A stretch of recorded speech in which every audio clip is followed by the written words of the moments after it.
So, of course, I was in the air on a flight to Atlanta for a buddy's wedding when the news broke that the Philadelphia Eagles are working on a trade to send edge rusher Bryce Huff to the San Francisco 49ers. This is something that I talked about happening all the way back in March, and I've continued to talk about it as an idea that would make sense for Philadelphia and make sense for the 49ers and Bryce Huff. This is a rare miss in free agency for general manager Howie Roseman. The Eagles gave Huff $34 million in guaranteed money, and Vic Fangio never trusted him. And it got to the point where later in the year, he wasn't even a part of the Eagles' pass rushing rotation because Nolan Smith and Jalix Hunt were coming on, and he was a healthy scratch in the Super Bowl. And then he didn't attend Eagles OTAs, and he got an indication, okay, there's something up here. The Eagles don't want him getting hurt. Huff doesn't want to get hurt himself, and they're going to try to find a resolution here. And this is the resolution.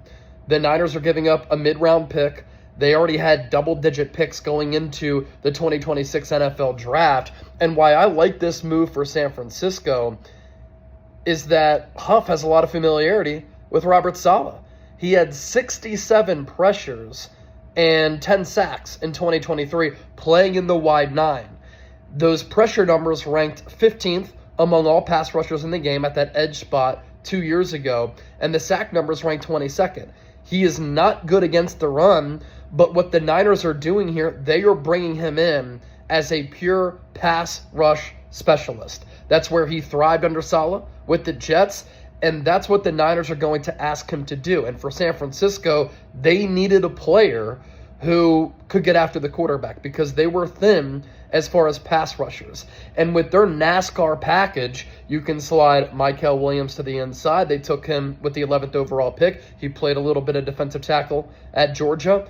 And then they can use Bryce Huff opposite of Nick Bosa. And for Bosa, he has to be really happy about the additions of Mykel Williams and now the addition of Bryce Huff. And for Philadelphia, this just made sense. This move did not work out.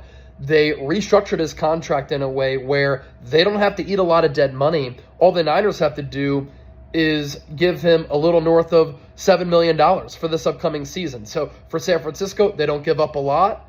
They can utilize Huff. He's a scheme fit. He played well under their defensive coordinator in Robert Saleh, and it's best for him to start anew. And for Philadelphia, it was a good move for them to move off of him. As I've mentioned, they added Azeez Ojulari, Josh Uche. They really like Nolan Smith, and they really like Jalix Hunt. So I think this is a move, an NFC trade between two rivals of late that makes sense for both parties.